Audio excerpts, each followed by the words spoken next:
সন্দেশখালীর দিকে নজর রাখবো। সন্দেশখালীর বয়ারমারিতে এসআইআর হয়রানি, 2253 জনকে ভারতীয় নন বলে নোটিশ। খসড়া তালিকায় দেখানো হয় ভারতীয় নন। আমার সঙ্গে জিয়াউল আলম রয়েছে। জিয়াউল, এই যে যতজনকে দেখানো হয়েছে এদেরকে 2002 লিস্টে নাম ছিল? দেখো, একেবারে সন্দেশখালী 1 নম্বর ব্লকের বয়ারমারি 2 নম্বর গ্রাম পঞ্চায়েত এলাকায় 2253 জনের এদেরকে নন ইন্ডিয়ান সিটিজেন করা হয়েছে। অর্থাৎ 2002 যেমন নাম ছিল, কেউ 100, 150, 200 বছর ধরে এখানে বসবাস করছেন, পূর্বপুরুষ ধরে এখানে বসবাস করছেন, একাধিক ভোটে তারা অংশগ্রহণ করেছেন। 2002-এও নাম রয়েছেন, 2000 পরবর্তীকালে যে সমস্ত ভোট সেখানেও তারা ভোটাধিকার করেছেন। কিন্তু এখন দেখা যাচ্ছে তারা এই খসড়া তালিকা নতুন করে নির্বাচন কমিশন যে অর্থাৎ বিভিন্ন পঞ্চায়েত বা ব্লক অফিসে যে টাঙানোর নির্দেশ দিয়েছেন সুপ্রিম কোর্ট, সেখানে দেখা যাচ্ছে যে একটি গ্রাম পঞ্চায়েত, বয়ারমারি গ্রাম পঞ্চায়েতের একটি গ্রামে প্রায় 2253 জনকে তারা নাকি কোনো ভারতীয় না, অর্থাৎ তারা এখানকার বাসিন্দা। কিন্তু এখানেই প্রশ্ন উঠছে, কেন তারা এইভাবে ডকুমেন্ট দেওয়ার পরেও তাদেরকে নন ইন্ডিয়ান সিটিজেন করা হলো?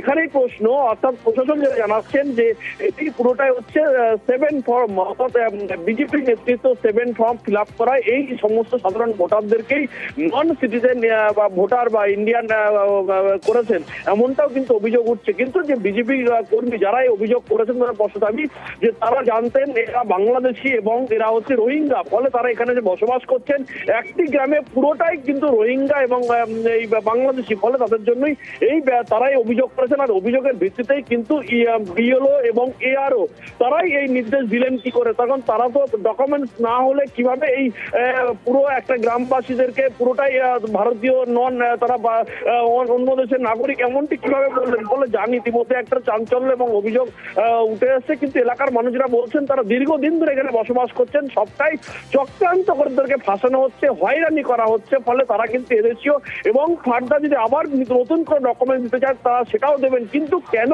সমস্ত ডকুমেন্টস দেওয়ার পরে তাদেরকে নন ইন্ডিয়ান সিটিজেন করা হলো তা নিয়ে ইতিমধ্যে একটা চাঞ্চল্য এবং আতঙ্ক তৈরি হচ্ছে। ইতিমধ্যেই কিন্তু নিয়ে সোচ্চার রয়েছেন এলাকার মানুষজন। তারা কিন্তু বিডিওর কাছে জানাবেন যে কেন, কিভাবে, কোন নির্দেশ তাদেরকে ইন্ডিয়ান থেকে অর্থাৎ এই ইন্ডিয়া থেকে বার করে দেওয়ার একটা চক্রান্ত হচ্ছে, এমনটাও কিন্তু তারা এখানে তারা জানিয়েছেন। বেশ, আতঙ্ক তো আছি। আমরা হিয়ারিং এ গিয়েছিলাম, তারপর তোমার যত সম্ভব কাগজপত্র আমার জমা দিয়েছি। আমার বাপের বয়স 85 বছর, আমাদের 14 পুরুষ এখানে আমরা বসবাস করছি।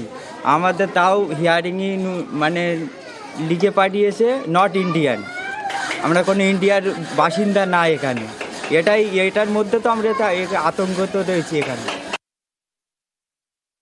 বাংলাদেশ থেকে বাংলাদেশি রোহিঙ্গাদের নিয়েছে সরবেড়িয়া, আগারাটি, বয়ারমারি 1-2-তে যেভাবে বস্তি মানে গ্রাম তৈরি করে দেওয়া হয়েছে, গ্রামের পর গ্রাম তৈরি করে দেওয়া হয়েছে। আমরা বিএলও 2 সঙ্গে আমাদের যে বিএলএ 2 এবং ওদের সরকারি যে বিএলওর সঙ্গে ঘুরে আমরা দেখেছি যে অবৈধ বাংলাদেশি এখানে ভর্তি হয়ে গেছে, একটা গ্রাম তৈরি হয়েছে। এইবার এখন দেখা যাচ্ছে তারা হেয়ারিংও যাচ্ছে না, তাদের হেয়ারিংও পাওয়া যাচ্ছে না এবং তাদের বাড়িতেও কেউ নেই।